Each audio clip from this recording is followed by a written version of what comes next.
മലയാളികൾക്ക് ഗണേഷ് കുമാർ വെറും ഒരു മന്ത്രിയല്ല, മറിച്ച് വെള്ളിത്തിരയിലെ പ്രിയപ്പെട്ട താരം കൂടിയാണ്.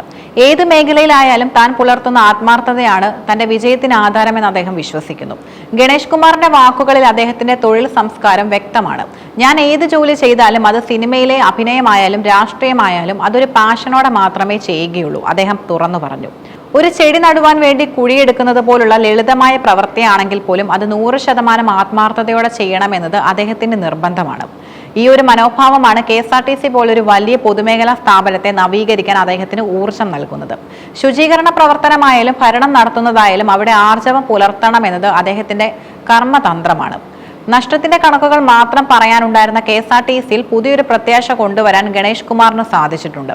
ഈ സർക്കാർ ഇതുവരെ 10,000 കോടി രൂപയോളം KSRTCക്ക് സഹായമായി നൽകിയിട്ടുമുണ്ട്. ധനകാര്യമന്ത്രി KN ബാലഗോപാൽ ഇക്കാര്യത്തിൽ വലിയ പിന്തുണയാണ് നൽകുന്നത്. കടലിൽ കായം കലക്കുന്നത് പോലെ മുമ്പ് സഹായങ്ങൾ നഷ്ടമായി പോവുകയായിരുന്നു പതിവ്. എന്നാൽ കഴിഞ്ഞ 2-3 മാസങ്ങളായി KSRTC രാജ്യത്ത് തന്നെ ലാഭത്തിൽ പ്രവർത്തിക്കുന്ന ട്രാൻസ്പോർട്ട് കോർപ്പറേഷനുകളിൽ ഒന്നായി മാറിയെന്ന് അദ്ദേഹം അവകാശപ്പെടുന്നു. 22,000-ലധികം വരുന്ന ജീവനക്കാരുടെ ജീവിത സുരക്ഷയ്ക്കാണ് സർക്കാർ പ്രഥമ പരിഗണന നൽകുന്നത്. അനാവശ്യ ചെലവുകൾ കുറച്ചും വരുമാനം വർദ്ധിപ്പിക്കാനുള്ള ന്യൂനതമായ മാർഗങ്ങൾ നടപ്പിലാക്കിയുമാണ് ഈ നേട്ടം കൈവരിച്ചത്. സിനിമാ രംഗത്തെ സ്ത്രീ സുരക്ഷ വലിയ ചർച്ചയാവുന്ന കാലത്ത് ഗണേഷ് കുമാറിന്റെ വാക്കുകൾ ഏറെ പ്രസക്തമാണ്. സ്ത്രീകൾക്ക് അർഹമായ ആദരവും കരുതലും നൽകുന്നതിൽ താൻ എന്നും മുൻപന്തിയിലാണെന്ന് അദ്ദേഹം വ്യക്തമാക്കുന്നു. സഹനടിമാരുമായും മറ്റ് സ്ത്രീ ജീവനക്കാരുമായും ഒരു സുഹൃത്തിനെയോ ജ്യേഷ്ഠനെ പോലെയാണ് താൻ ഇടപെടാറുള്ളത്. തന്റെ 4.5 പതിറ്റാണ്ട് നീണ്ട സിനിമാ ജീവിതത്തിൽ ആർക്കും തനിക്കെതിരെ ഒരു മോശം അഭിപ്രായം പറയാൻ ഇടയാക്കിയിട്ടില്ലെന്ന് അദ്ദേഹം ആത്മവിശ്വാസത്തോടെ പറയുന്നു. ഹേമ കമ്മിറ്റി റിപ്പോർട്ട് പോലുള്ള വിവാദ വിഷയങ്ങളിൽ തനിക്ക് ആശങ്കപ്പെടാനില്ലെന്നും തന്റെ പെരുമാറ്റം എന്നും സുതാര്യമായിരുന്നുവെന്നും അദ്ദേഹം ഓർമ്മിപ്പിക്കുന്നു. ഭാഗ്യം കൊണ്ടല്ല, മറിച്ച് വ്യക്തിത്വം കൊണ്ടാണ് സാധ്യമായതെന്നും അദ്ദേഹം കൂട്ടിച്ചേർത്തു. കേന്ദ്ര സർക്കാർ മോട്ടോർ വാഹന നിയമത്തിൽ കൊണ്ടുവന്ന കർക്കശമായ ഭേദഗതികൾ സംസ്ഥാനത്ത് നടപ്പിലാക്കുന്നതിൽ ജാഗ്രത പാലിക്കുന്നതാണ് മന്ത്രിയുടെ നിലപാട്. ജനങ്ങളെ ദ്രോഹിക്കുന്ന നിയമങ്ങൾ ലഘൂകരിക്കാനുള്ള സാധ്യതകൾ പരിശോധിക്കുക. ഇതിനായി ട്രാൻസ്പോർട്ട് കമ്മീഷണറുമായി ചർച്ചകൾ നടത്തി വരികയാണ്. ജനപക്ഷത്തു നിന്നുള്ള തീരുമാനങ്ങൾ മാത്രമേ തന്റെ വകുപ്പിൽ നിന്ന് ഉണ്ടാകൂ എന്ന് അദ്ദേഹം ഉറപ്പു നൽകുന്നു.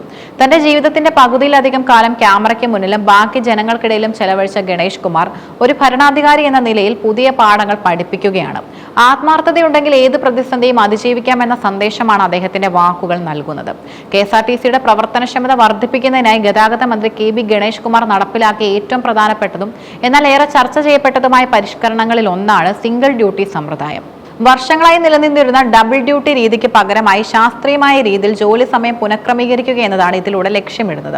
സിംഗിൾ ഡ്യൂട്ടി സമ്പ്രദായത്തിന്റെ പ്രധാന വശങ്ങൾ എന്നത് നിലവിലുണ്ടായിരുന്ന ഡബിൾ ഡ്യൂട്ടി രീതിയിൽ ജീവനക്കാർ തുടർച്ചയായി 16 മണിക്കൂറോ അതിലധികമോ ജോലി ചെയ്യേണ്ടി വന്നിരുന്നു. ഇത് ജീവനക്കാരുടെ ആരോഗ്യത്തെയും മാനസിക അവസ്ഥയും ബാധിച്ചിരുന്നു. സിംഗിൾ ഡ്യൂട്ടി വന്നതോടെ ജോലി സമയം 8 മുതൽ 10 മണിക്കൂർ വരെയായി നിജപ്പെടുത്തി. ജീവനക്കാർക്ക് അമിത ജോലിഭാരം ഇല്ലാത്തതിനാൽ മികച്ച സേവനം യാത്രക്കാർക്ക് നൽകാൻ സാധിക്കുമെന്ന് മന്ത്രി വ്യക്തമാക്കുന്നു. കൂടുതൽ ബസ്സുകൾ നിരത്തിലിറക്കാനും ട്രിപ്പുകൾ മുടങ്ങാതെ നടത്താനും ഈ ക്രമീകരണം സഹായിക്കുന്നുണ്ട്. കുറഞ്ഞ ജീവനക്കാരെ വെച്ച് കൂടുതൽ സർവീസുകൾ ഓടിക്കാൻ സാധിക്കുന്നതിലൂടെ KSRTCയുടെ നടത്തിപ്പ് ചെലവ് ഗണ്യമായി കുറയ്ക്കാൻ ഈ രീതിയിലൂടെ സാധിക്കും. ഇത് കോർപ്പറേഷനെ നഷ്ടത്തിൽ നിന്ന് ലാഭത്തിലേക്ക് നയിക്കുന്നതിൽ വലിയ പങ്കും വഹിക്കുന്നു. തുടക്കത്തിൽ ചില തൊഴിലാളി സംഘടനകൾ ഇതിനെതിരെ പ്രതിഷേധം ഉയർത്തിയിരുന്നു. സ്പ്രെഡ് ഓവർ ഡ്യൂട്ടി ജീവനക്കാരെ ബുദ്ധിമുട്ടിക്കുമെന്ന് അവർ ആരോപിച്ചു. എന്നാൽ ജീവനക്കാരുടെ വിശ്രമവും കൃത്യസമയത്തുള്ള ശമ്പളവും ഉറപ്പാക്കാൻ ഇത്തരം വിപ്ലവകരമായ മാറ്റങ്ങൾ അനിവാര്യമാണെന്നാണ് മന്ത്രിയുടെ പക്ഷം. ചുരുക്കത്തിൽ KSRTC ഒരു ആധുനിക ഗതാഗത സംവിധാനമാക്കി മാറ്റുന്നതിലും സാമ്പത്തിക അച്ചടക്കം കൊണ്ടുവരുന്നതിനുമായി ഗണേഷ് കുമാർ കൊണ്ടുവന്ന ഈ പരിഷ്കാരം ഇന്നും വലിയ ചർച്ചകൾക്ക് വഴിമരുന്നിടുന്നുണ്ട്.